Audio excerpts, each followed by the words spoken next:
Hello everyone and welcome back from the break. We're still here at our London home series and we're heading into our second semi-final of the day. I'm joined by, obviously you know, my two favourites, Maven and Merc. Of course. Gents, what a wild semi-final we had to start the day off. I just want to quickly ask you about it. Maven, what was kind of going through your head watching that one unravel? It was making me happy for Legion. They shut everybody up, right? And they had dealt with a lot of flack, whether it was from on-air broadcast talent or the community, with a team that hadn't made a change, stuck together through thick and thin, and you make the past 3 months worth it with a run like this. They're finding form at the right time, and I just couldn't help but feel happy for them to make it work and stick through it. It's awesome to see. It was a really cool outcome, I think, either way, having either one of these teams make the final. It would have been a nice story, for sure, for the home series if London made it through. But certainly, again, Paris with that incredible victory going forward, and it's about time. It's 3 months they've been sleeping and been dormant, so it's about time that they woke up. Joe, were you really excited about it too? Yeah, absolutely. I think I'm still a little concerned. I think on the London side, it's another opportunity that they had to get to a final, and they don't take advantage of it. They looked great in some respawns, but the search and destroy bites them in the butt. But for Paris, you take advantage of it. We saw their search, especially yesterday, looked really good. They continue to make adjustments, show us new things. It's what we want to see is innovation, this late into the game. So very happy for the Paris Legion boys. Talking about getting bitten in the butt, Florida, I've got to talk about it. Kings of June, of course, have actually been having a fairly hard ride this weekend. It hasn't been the easy kind of 3-0s, 3-1s we've seen from them in June. But they do have 2 home series wins, and they have doubled their CDL points, which is pretty incredible. And their match records and game records, they can speak for themselves, that is for sure. So these guys obviously super hot right now. But can they get to this final, do you think, Maven? Do they have what it takes from what you've seen this weekend? I think they can. I think they needed to find a groove again with a little break. I was playing some Warzone with Skies, and he was kind of joking about the fact that they took some time off scrims, and they seem to be really ahead of the pack, right? When they won those 2 events, everything was rolling for them. The meta change goes down. I think they were just finding their footing again, and now they're getting back to that form. They can absolutely take this series. Do you think it was the best decision, Merc, to have a little bit of a break? I know it can be really tough if you're going back to back and it's a lot of pressure, it's a lot of practice with no rest. But was that kind of the right decision to think with the meta change, and then obviously having teams coming in that may have got a better advantage with that change? Well, I'm sure it's almost like a bit of a reward, right? It's sort of like, hey, you have the week, you win back-to-back, you have the week. It was probably only a week or so that they took that break off. But yeah, I think they want to get back into that rhythm. They want that momentum back on their side. And you look at this series coming up, the last 2 times that they've owned the Dallas Empire. So I know they're feeling confident today. Well, let's talk about game fuel keys to victory for Dallas Empire. Maven, I'm heading over to you, bud, to read us through this one. All right, let's go through their keys to victory, because this is not going to be an easy challenge for them at all. But the veteran players in Clayster and Crim6 finding success in this meta is propelled Dallas forward in respawn.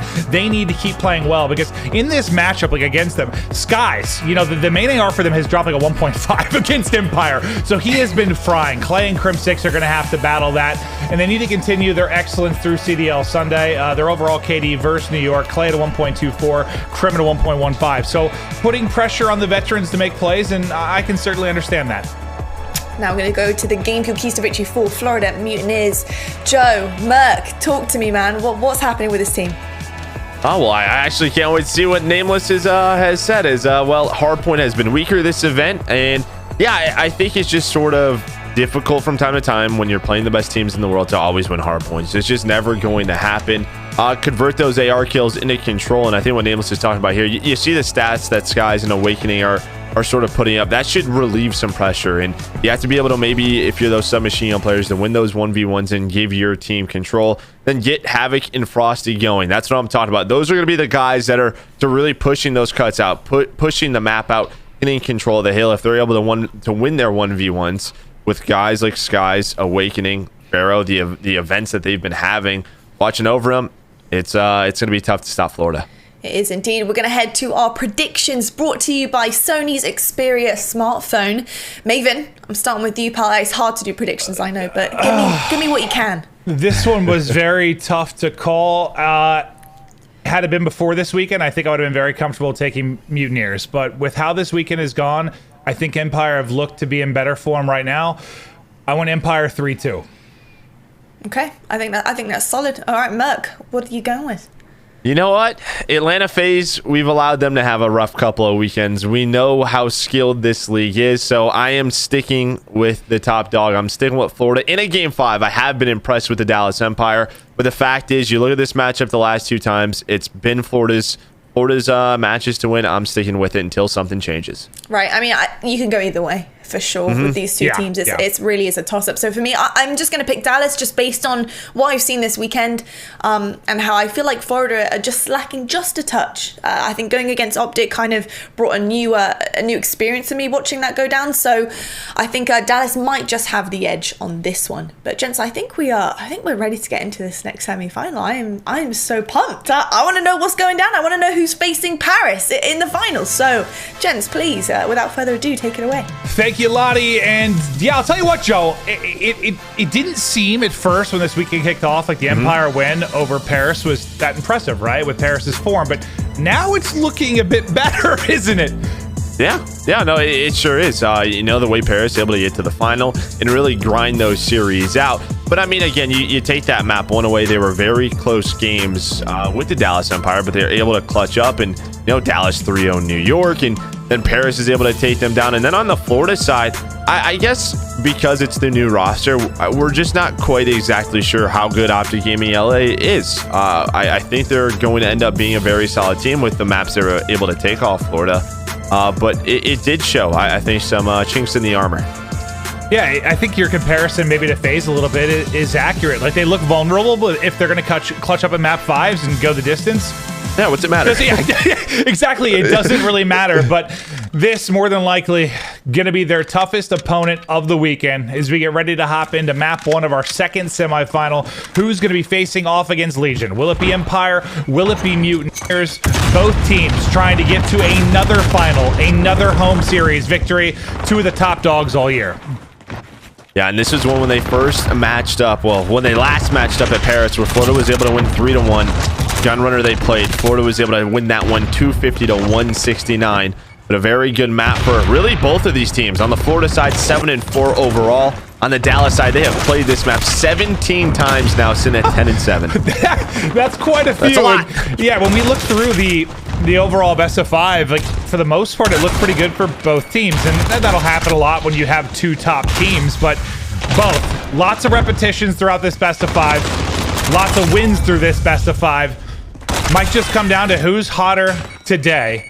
But will be the Clayster's POV. One of our keys to victory is going to be a strong performance from him. Nice read to take outside. A little snapback as a couple are trying to soar in. And Clay will actually drop to his teammate's Simtex grenade as they look to keep going. Yeah, Florida, they don't give up too much time, which is really what we've been seeing. Teams like Dallas taking advantage of that. Teams playing very safe for those spawns. Only going to give up 19. Here comes the first push, though. Hook, nice shots on his skies in that window. Hello. Well, he's just going to slide on in. Such slippery movement out of him, but Havoc and Frosty, Nameless talked about them. You know, really clutching up in those hard points. They're doing it right now as Frosty takes down 2. Yeah, they've gotten like all the kills inside of the point until Skies gets involved in it. And I hit this for a second, but when you take a look at the matchup and just the KDs overall, and obviously Florida recently have owned it, but what really stands out, Awakening's had a good series and all, but Sky's having a 1.47 against Empire is kind of ludicrous. Like, you don't put up those type of stats against a top team typically. No, you do not. I think, like, no, 1.47, that is insane. I mean, yeah, he's just been so consistent with that main R. He feels comfortable, and his teammates give him so much room to work with. But Dallas, they were able to break that depot setup.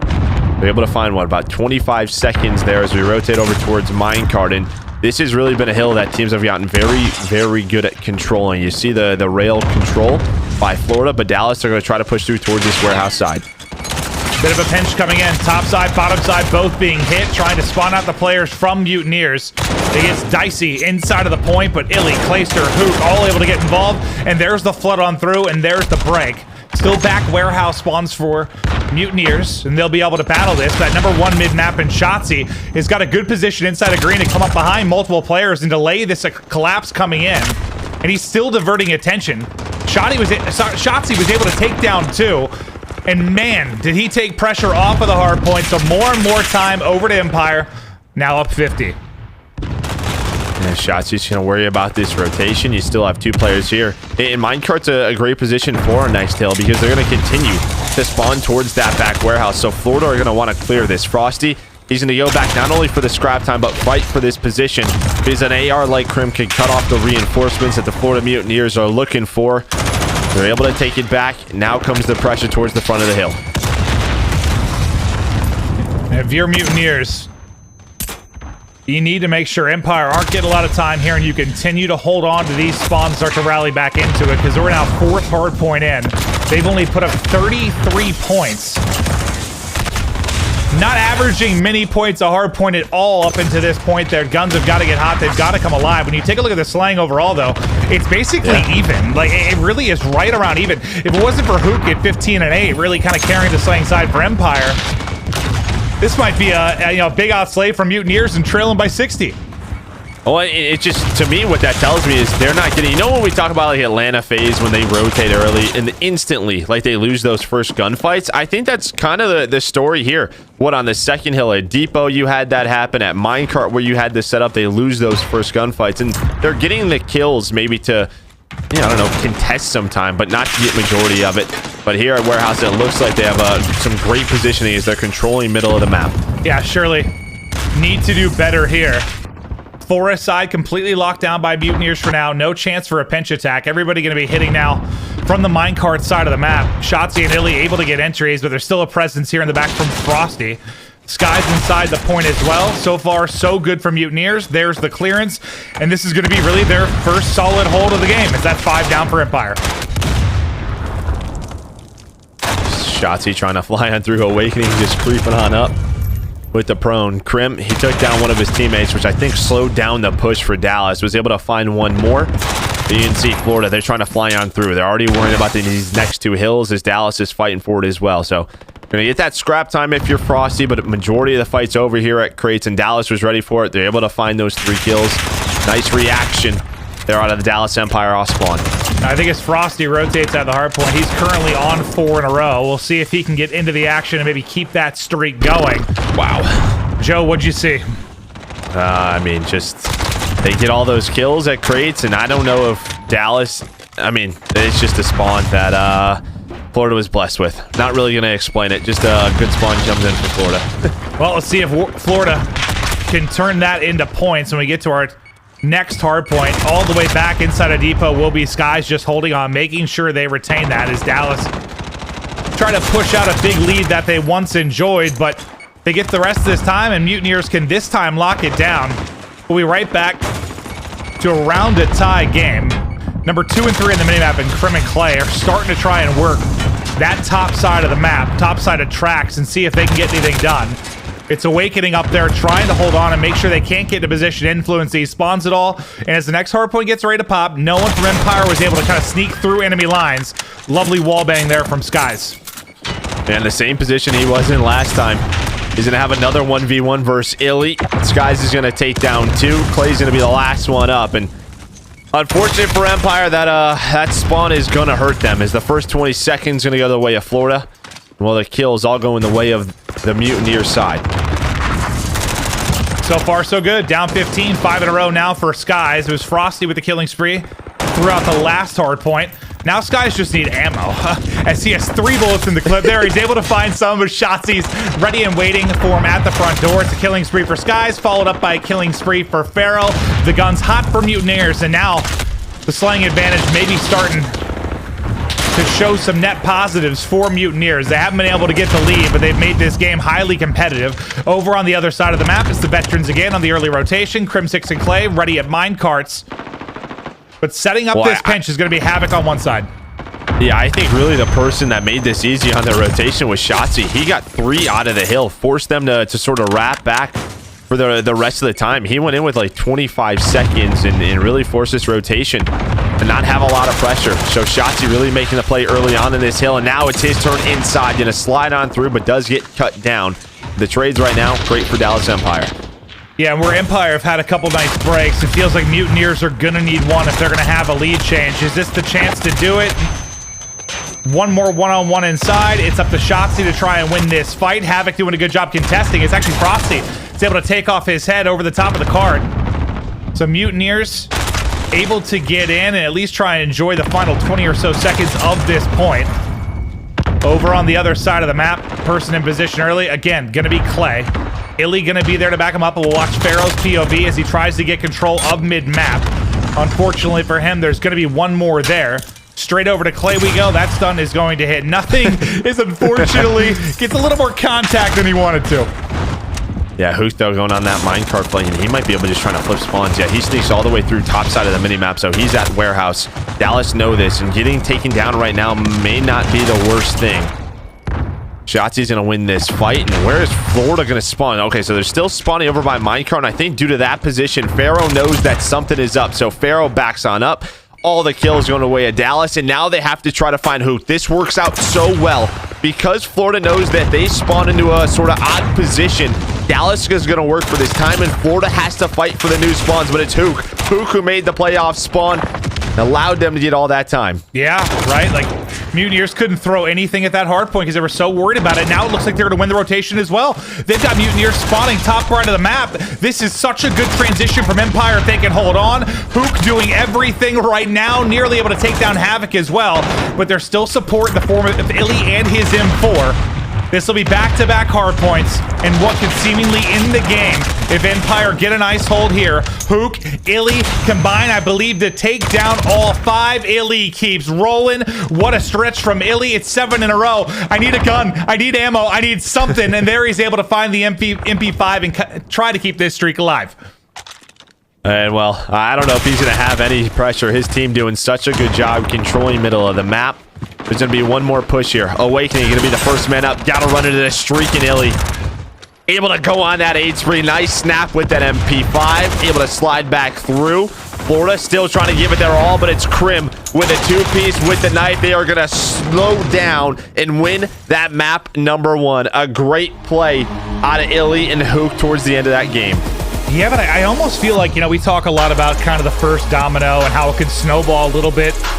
It almost feels like when you kind of called out Shotzi's play, the triple to allow that first rotation, then setting up Hoop to make the rotation to backside warehouse. It was like a chain of events there that, I mean, you outscore them, what, in the realm of like 100-10 over the end of that game. I mean, that was just beautiful awareness from Empire. They make all the plays. They dominate down the stretch, and they'll get that W. Impressive result there from Empire. What's even more impressive is that they stay composed, because I thought they made some great rotations, and unfortunately, they got some unfortunate spawns. Still able to win this by 90 as we take a look at our stats here. Just very balanced effort from, I think, both sides. Maybe one thing that stands out for us, Awakening 19 and 31. One of the bad maps that we've seen him have. It's crazy to say. He's been so consistent for this team, but one bad map, we'll see if he can turn things around. Yeah, we'll see if he can do it, but as we come back to us, we are going to go to our Astro Social soundboard. I believe we're going to check out a tweet from Crim6. I'm not sure what Crim had to say. We'll have to take a look and see what his thoughts are on social media, as he can be one of the more outspoken and clever minds on social media. But Crim, really missing the Warzone homies lately. Gave up on Verdansk for a little while and focused on my competitive play. And he feels he's been lacking a little bit. Warzone tournaments are fun as hell, and there's always something to do that is genuinely fun when squatting up on Warzone. So I'm not sure what that exactly has to do. Well, the Warzone side of things, I'm missing it. Great. But I think the focus here is that he's put more time into 10s, more time into scrims. And we've had players that have kind of dealt with that. Maybe Priest is one that we think about that was playing a lot of Warzone, needed to kind of double down and focus on the competitive side of things. And now we'll look at maybe how Crim is starting to find some improvements here over the course of this weekend. Yeah, he's playing at a little bit better. As you can see there, 0.94, now at a 1.09 this weekend. But I just think, right, I mean, when you're one of the top teams in the world, I don't want to say you put the, I mean, you're just not practicing as much because you know that you can win tournaments, and what happens, you relax a little bit, play a little Warzone. I think it happens to everyone, but you need a little kick in the butt, and they've gotten that a couple of times, and I think they're fired up for this series. Well, I think sometimes too, it's just where you're maybe not where your heart is, but like you're doing some content creation, you're seeing some success maybe on your streaming numbers and on your YouTube Grim's numbers. been playing a long time, man. Yeah, and like you find some success there, and you see the ball rolling, you want to keep it going, but you know it's time. It's like championship time, right? Like you got to buckle down. We're in the last stretch here before the CDL playoffs, and we're just getting closer and closer to all of that money that's going to be on the line. But let's check out quickly the U.S. Air Force quick scope, where these two teams are set up, and man, the numbers so similar.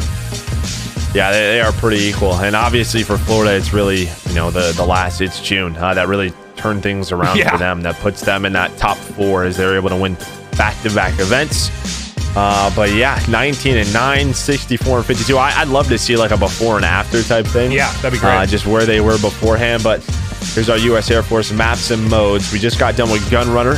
Hardpoint going over to Piccadilly, search and destroy for Dallas 6-3, and for Florida, it is a good one at 5-1. I believe when you looked at it, you said the game 5 was the only one that kind of stood out, right? Yeah, it stands out. S&D Gunrunner 9-4 for Dallas, one of their better maps. I mean, there's just so many moments that each of those players have had on it. And then for Florida, 4-7 overall. But outside of that, I think it's winning records across the board. So we'll see if the map 5 is needed. But just remember that Empire is certainly the stronger one there from a record standpoint. But to Piccadilly we go. Excellent effort from Empire to take over control of this series. Go up 1-0. They dominated the final couple minutes of the game. We'll see if they can chain that momentum into the search. Mutineers, during their dominant stretch, it wasn't as much the search and destroy. It was really the respawns where they were so good. But they've seen some success over the past month. They've gotten better there. But unfortunately for them, Empire, one of the teams we've been talking about for search since the beginning of the game. That one smoke is going to land on top of the bus. Well, that's going to make it a little bit trickier to hit mid-map. Yeah, maybe they have to switch up their routes, and now all the nades come through because they see that cross. Havoc, he's going to find first blood. Sky's individually with a great map one. Illy's going to take him down, and here comes the second push. Hook just lines up 2. That's going to open up that B-bomb site. As it opens up, that'll be the call to get the plant down. Frosty trying to bring things a little bit closer to even. This will be an attempted 2v4 for Mutineers. Now down to a 2v3. Crim's kind of the point man here. He's got to deal with the crossfire, or Izzy takes the gunfight. Illy hits the snipe right over him. Quick round to Empire. Pop! Nice shot with Illy, but yeah, got a little scary because of that bad smoke at the beginning, and you saw all those nades come in. And I think if Skies can maybe get out of that position alive or take one down. Now, I'm not exactly sure how 2 lined up for Hook, but maybe just some miscommunication coming in from Florida. Yeah, that was really the moment, right? That cracked open the sight. Havoc right up through mid towards that statue to the smoke. Well, Shotzi into the smoke as well. First blood. Over to Empire. Shotzi, I believe, was spotted on the cross by Sky, so he should be kind of locked into this position, but with the movement, just continues to finesse back and forth. Pharaoh waiting for him on the other side, though, as soon as Shotzi gets spotted. Such a difficult position, but Illy, the snipe, continues to rock and roll. Mutineers come back all down to Awakening and Frosty once again in a 2 versus 4.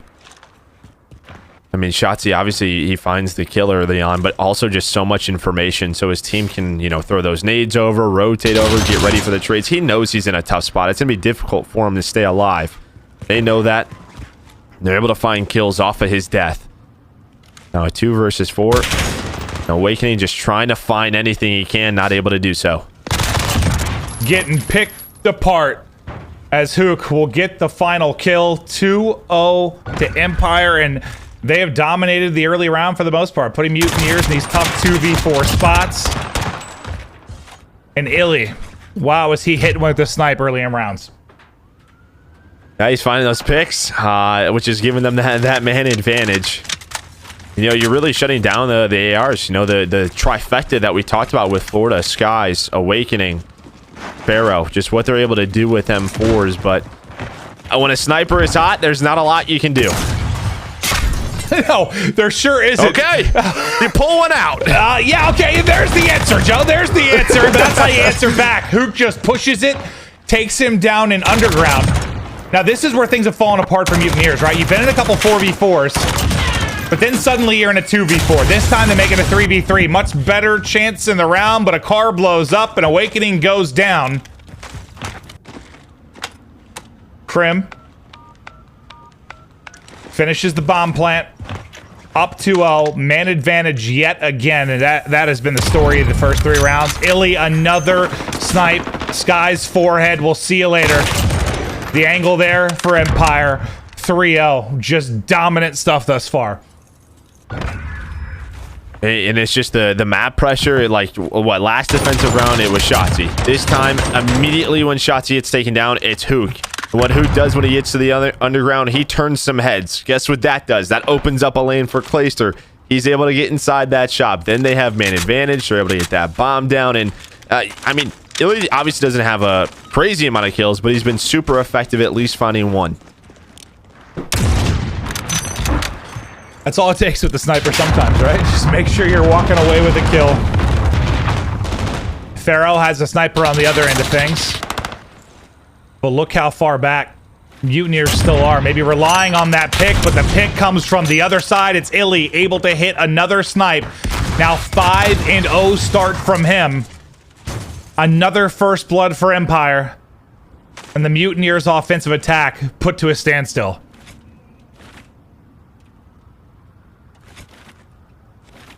Doesn't seem to be missing right now. Gonna have some more pressure here. He does set up Crim. They're so worried on the sniper. Deep in the pillars is Crim. Has a trophy to defend himself, and now he's got some help. Hook. He's going to find the opening. That flash, they are all flash, and that means it's go time for Hook. The snap comes in. He finds all 3. The teamwork out of Dallas Empire is so pure right now. I think each Mutineers player took about 50 steps that round. Like they didn't get anywhere. They got barely past scaffolding. And yeah, that'll happen sometime. They were already playing pretty slow, and then once the first blood comes in for Empire, it slows it down even more. But Hook had all the time in the world to develop that flank, and I think he nailed it. Teamwork just on point. Illy hasn't died. Crim hasn't died. Hook is 7-1. This is a clinic being produced by Empire. And Mutineers seem to have absolutely no answer. Somebody's got to step it up and make a play to give them some sort of belief in themselves, some kind of momentum. Well, maybe there's a start of it. Pharaoh can be that guy at times, especially in Search and Destroy.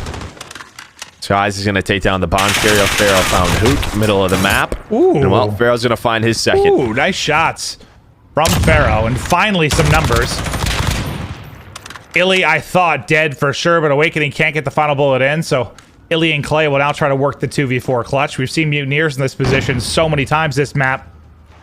But can Empire get it done? Awakening with a nice little drop shot onto Clayster, all down to Illy. 30 seconds to go, 1 versus 4, position given up, and he will fall. So finally, a round for Mutineers. I think what's been so tough about this, I mean, a 4-0 scoreline looks bad no matter what, but just how the rounds have gone as well. Just they haven't really been competitive. Yeah, and I feel like a lot of times on Piccadilly, it's about like those small, like 2v2, like sort of clutches that we talk about. Usually because like grenades hit, snipes hit. You never know the way the picks come in. This has just been very one-sided, and it really hasn't come down to those sort of retake moments that we usually have. No, we haven't had like any sort of clutch scenario in any of these rounds. But Pharaoh wants to make his presence known up mid-map. Should be in behind enemy lines that he is. Another first blood there for Pharaoh and the Mutineers as Pharaoh moves up to 4-4. That's all they needed. The numbers in the early round were never able to find it, but Pharaoh maybe a little bit overzealous there. He gets the first blood, then he's going to get dropped. Shots, he gets the kill, and able to back up. He just tries to back up. I think while Pharaoh hit up middle of the bus, his Shotzi went on the other side, and we saw the patience there. Shotzi, I think, was thinking about taking the shots at Frosty, but Pharaoh just runs right into his crosshair, so he's going to take that free kill. Patience pays off. Forces a 4v4. And here we are again with Mutineers like all stacked around scaffolding and just trying to work up to the B site. Krim's going to use this smoke to maybe find a little bit of an off angle behind the truck. He's going to leave the building behind. And he hears them just stomping around right next to him. There's going to be the chow. Well, Krim doesn't need to hit the shots because he's got a savior, a guardian angel looking over him. And it's Illy with the headshot. Another snipe in this game to a 1v4 for Skies. Able to get the first kill, able to get the second kill. Just no time to go. 10 seconds to work with. Has to hunt the kills.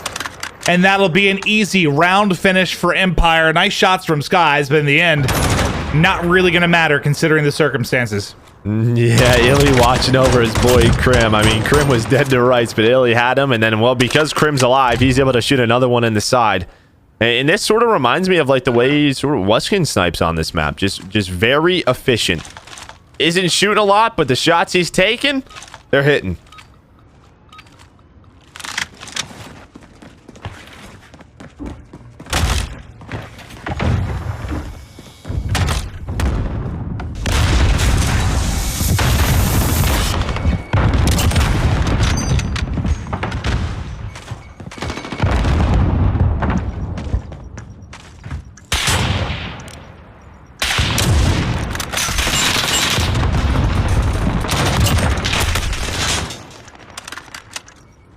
Lovely shots. Awakening trying to challenge it, but the flash is going to hit. Awakening's have to stay down. The angle opens for Illy. Another snipe for him in a 6-1 stomping for Empire. Teamwork just on point. They switch it up that round. They go very fast towards the bomb site. They get the plant down. I think Hook moves through middle of the buses. It just felt like every single round they had man advantage, but great teamwork overall, and really just efficient sniper out of Illy. I mean, every single time we went on board with him, the guy wasn't missing. Yeah, I mean, Krim died once. Illy died once. It just wasn't, it wasn't close. And it's just wild to see Mutineers beaten like this, because a lot of times we've been talking about them giving it to the other teams. They're not usually on the receiving end over that stretch. But we're going to look at round 4 now for our U.S. Army tactical play. You got to pick just about any round. It was just clinical from Empire. So fun to watch. I mean, yes, would I prefer a round 11 and back and forth battles and clutch moments? Sure, but it's pretty awesome too to just see somebody dismantle a team behind amazing shots. Excellent teamwork. Great stuff all around. Yeah, it really was. Okay, here we go. Here's our U.S. Army tactical play. It's up and running now, but yeah, you nailed it. Round number 4. Gonna be that defensive round where, guess who? Illy, able to find that first blood. Was just so effective with this sniper, and I think this is where he saves Krim as well. He's got Krim in the pillars. Just looking over him. Oh, this was the Hook play. Hook, the nuke, goes on the flank. So they're so worried about Krim and Illy. Look at all 3 players are looking this way. One flash just sets up Hook.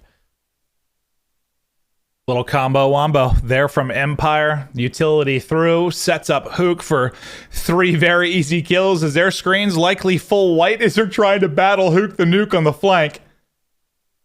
Man, that was a absolute thing of beauty, but let's take a look at both the rosters for maybe those of you new to the CDL, new to the broadcast. There are a lot of familiar faces on these lineups if you've been watching Call of Duty Esports for a long time, especially when you talk about the likes of Crimsix, the likes of Clayster, and the youngsters finding their top form at the right time of year. Yeah, they are. And it just feels like every single time they are competitive. They really haven't had, like, that I can think of, like, a bad showing. You know, they've lost to really the top teams if they were losing, always getting to the Sundays. And here's our Florida Mutineers. And well, ever since they've added Awakening and Pharaoh, they've made some roster changes, some role changes. These guys have been absolute units on the map. Well, we're getting ready to head to break, and during the break, you're going to check out an awesome teaser from the upcoming Barracks by Metro by T-Mobile. It's Teep sitting down with Clayster talking about the old complexity days. These guys have obviously got a lot of time together, and Clayster, the Call of Duty grandfather. Check it out. Dude, Illy was talking to me. He's like, oh, you got fined $2,000? Oh, that's nothing. And I'm like, what, dude? What? How rich are you guys now, man? Wow, like, come on, dude. $2,000, man? Like, that's a lot of money, dude. Like, man, I was ecstatic when we got a $500 a month contract from Complexity back in the day, okay? What's going on, everybody? TP here, bringing you the next episode of The Barracks, brought to you by Metro by T-Mobile, the #1 brand in prepaid. In this episode, we are going one-on-one with Clayster from the Dallas Empire. No one from London can even touch the hill. Clay's AR has just been a turret. We cover a bunch of different topics within the Call of Duty League, meta changes, reminiscing on our past history on Complexity, the Dynasty run. It's a lot of fun. Make sure you guys stay tuned for the next episode of The Barracks.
Call of Duty League is brought to you by Metro by T-Mobile. Stay connected to what matters most with the best value in wireless.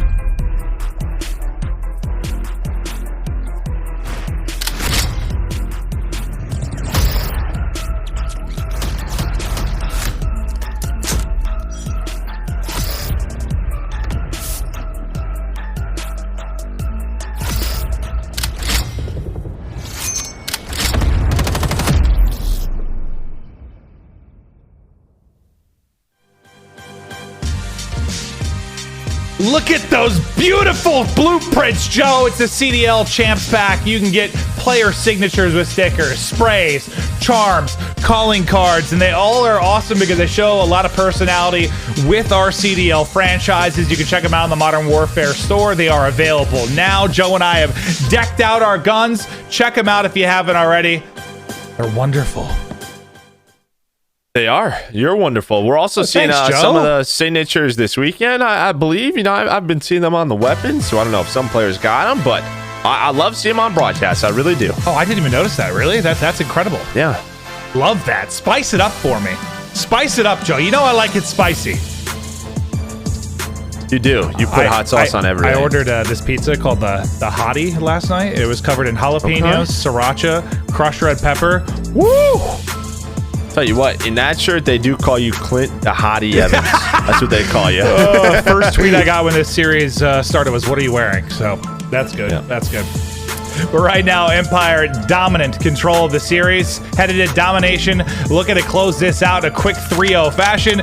Well, it reminds me a lot of CDL Sunday last event, where we just cruised through the day. I know we had a game 5 to kick it off, but this one has not been a competitive affair. Mutineers now look to answer back. It's got to start here. They're going to start on the strong side today, get that home cap already on to B.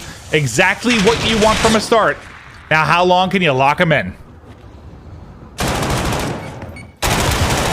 The last time I believe these two played at Dallas, they won this map, game 3 at Paris. This is the only map they won, but it was by 2 points. So a very close affair last time these two teams met on Hackney. You talked about how long can they lock this down? Well, not very long, as Dallas is going to get inside behind 3 kills. Illy. His momentum out of map 2 goes into map 3. Yeah, Empire seemed to have the key, because the lock didn't stay closed for long, but Empire have got to be fired up. They have been on point. They've been on fire. The teamwork has been sensational, and I want to hear the comms. Let's go to an Astro Gaming listening with Dallas Empire. I killed one mid-steps, one stop it. To the door. I got him both. Nice. Let's go. Give me top. The door one shot. The door. Hold. Go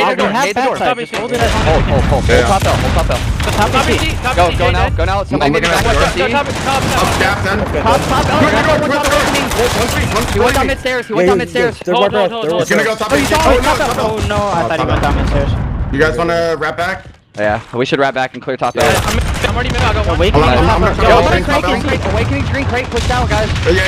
I need it. One shot. That was green crate. That was a good top out, guys. Three, go. One got fire car. I spoke to B. I'm on B. One in B, one fire car. Oh, it's in the AC smoke. Alright, slow it down, guys. One's mid on me. One top green. One's mid crate. He's top green, he might go left. Yep. I got one green pillar. I got my flash. At the door, Dave. Top green. I jumped off, nobody in here, yo. Come on. Yeah, come on. P1.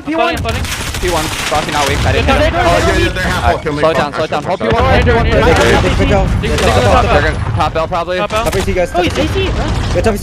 Bottom out. AC flanking. Alright, regen. Alright, I'm watching. We'll top out. I got top L hill. One top AC. Bottom out, Havoc. They're small. Top AC, Frosty. I'm slant. Look at mid-stairs push. Yeah. Top AC, left corner. I'm middle right now, guys. I'm gonna smoke AC. Jump on AC, I got one, Green wall. Green wall. Middle. Let's go.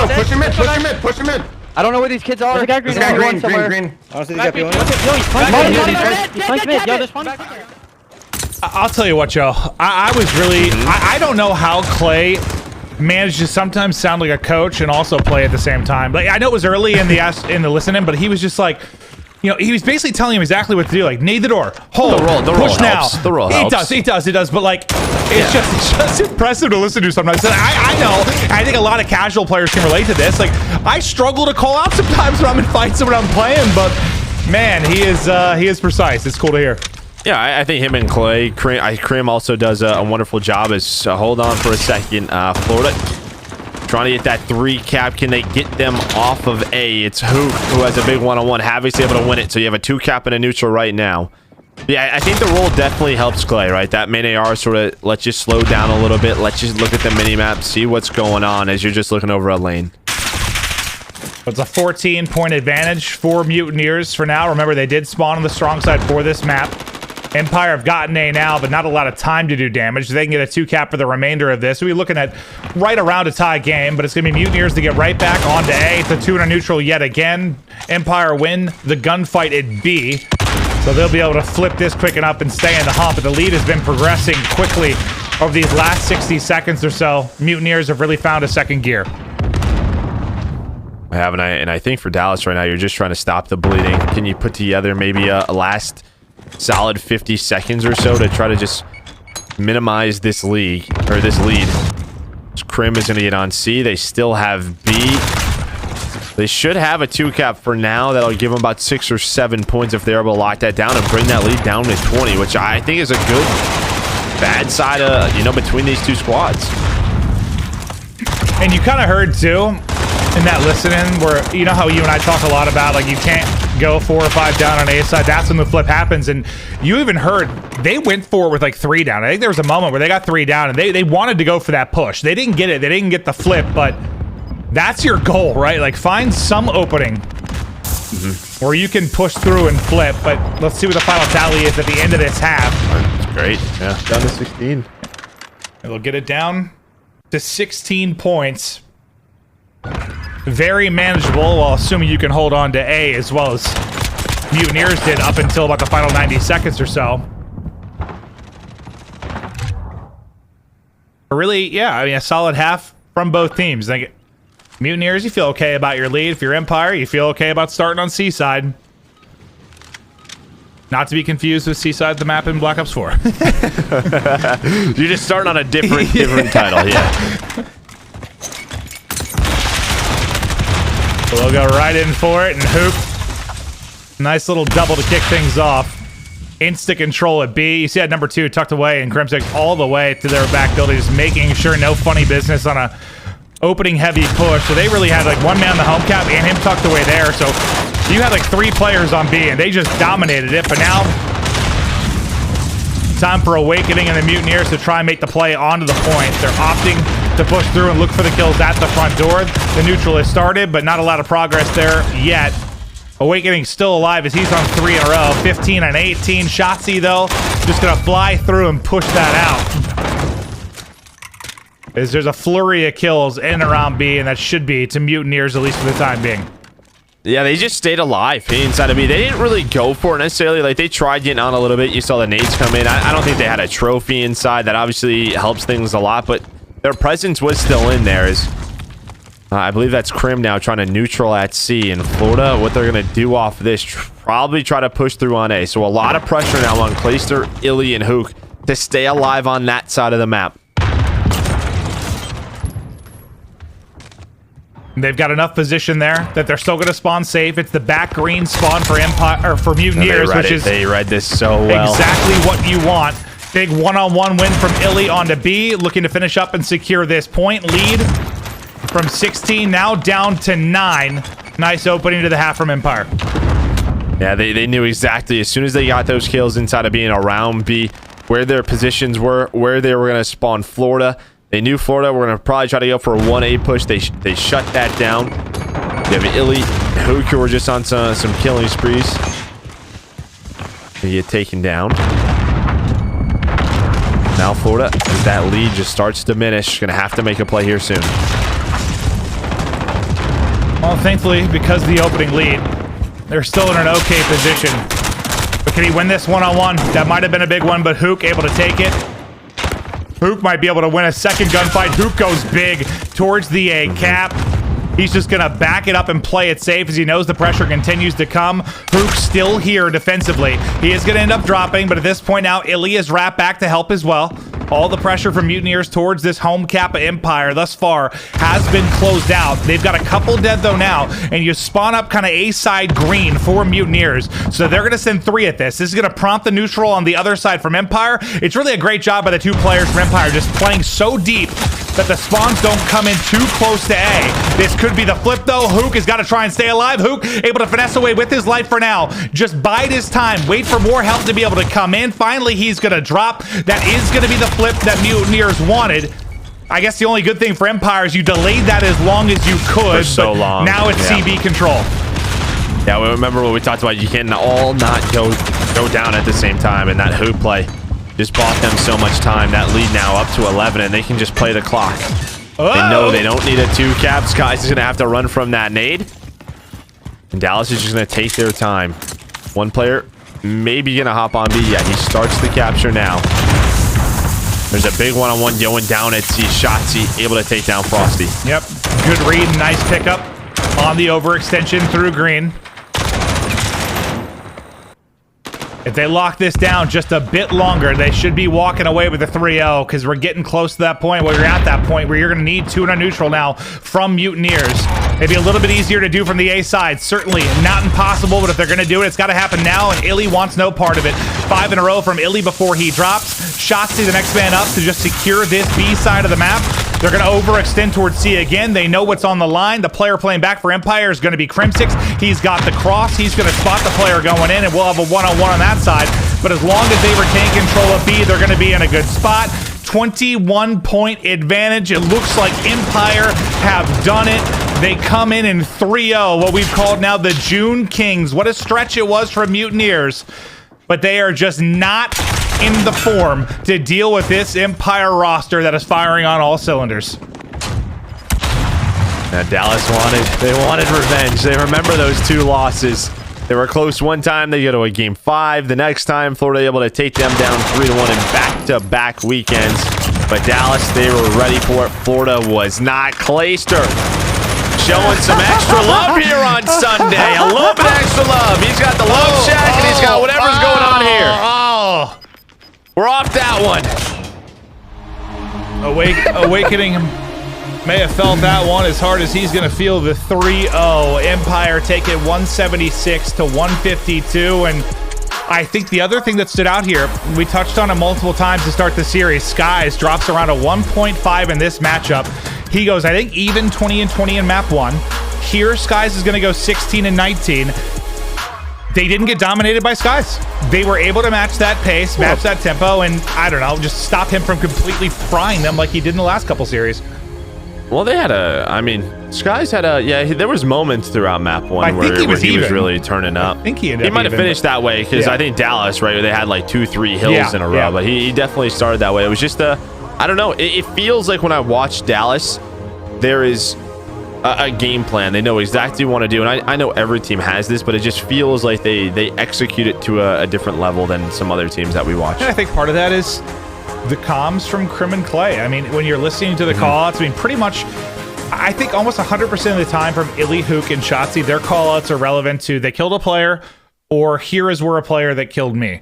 They're the 2 generals that are leading the troops, telling them when to push, telling them when to hold, telling them when to do this, telling them when to do that. And I think that's very important because as good as Shotzzy has been, I know Shotzzy is one of our MVP finalists, I don't think he would find the same success necessarily on another team. I think he needs Clay as much as Clay needs him. I think there is a great tandem here, and it goes back to all our talk about the great combination you have of veteran leadership along with young talent, but I think he needs him. I really do, and it's fun to see this team succeed behind it.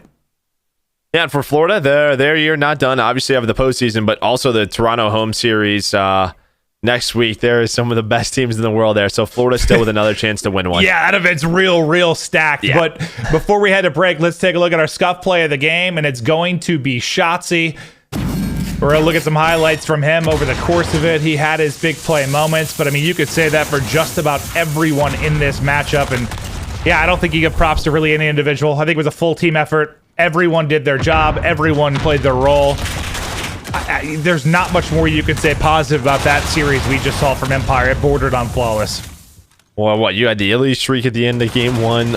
Illy's sniping, Crim's, I mean, the entire game 2 was just a wash, right? I mean, it was just insane play, but I think, I mean, look at Hook now, 24-18, and Hook led the way early on Gunrunner, so yeah, just props to the entire team. They're all stepping up individually, and well, you're going to see here, they're able to make it to the final, and maybe taking on an opponent that they didn't expect here today, taking on the Paris Legion. Yeah, no, I don't think anyone saw this final coming.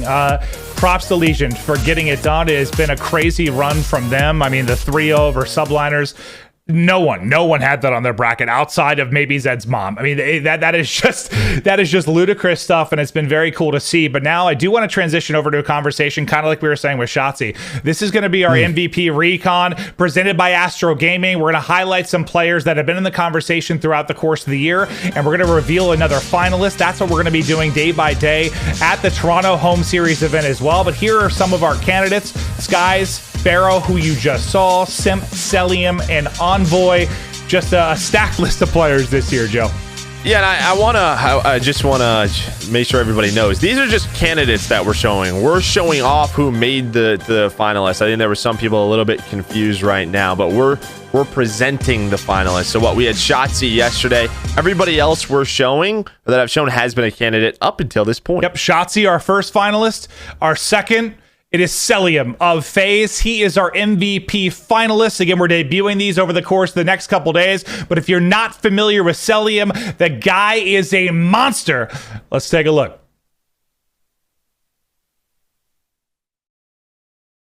It's Celium! Celium is the best player in the game. He might be the MVP if he keeps it up. Celium's different, I guess. The Atlanta FaZe entered the Call of Duty League with one of the most hyped up rosters. It was a rockstar lineup of young talent overflowing with raw gun skill, starring one of the most feared duos in the game.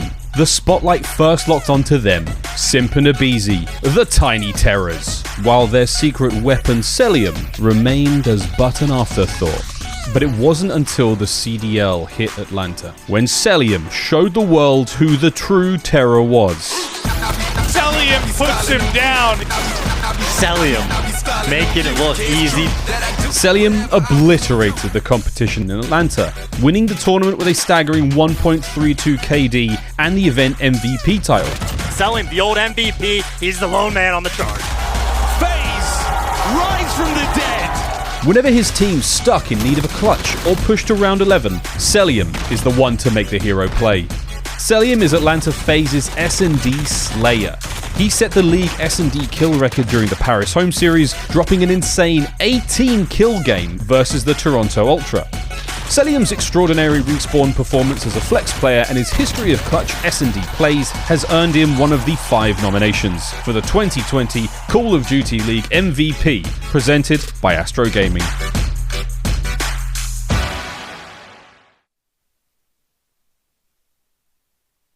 Joe, at the beginning of the year, the Call of Duty League editorial team asked us to pick an MVP. This is before we saw anyone play on LAN. We just had a handful of scrims. And who was your pick? It was this man right here. I went with it. I loved what I saw from him last year. I just think he's got the swagger in every single game mode. What we've seen him put up 18 in Search and Destroy game 5s. He can run an MP5. He can run an M4. And I thought the flex position was going to be the most important this year. And while Celium, he's been a beast. Well, we have 2 finalists so far at Toronto, day 1, 2, and 3. Each day, we're going to be revealing our next 3 finalists, so don't miss that event. If it's not just for that, you should be watching it because it might be the most stacked event of the year, and it's what's going to be leading into CDL playoffs and ultimately a CDL championship. It is an incredible time of year for Call of Duty esports, but unfortunately, that's it for us. That was a fast series. Quick one. Empire just came out and smoked them, but we've got Crim6, Captain Crim, Ian Porterhouse, ready with the interview after this quick break. He's sitting down with Lando.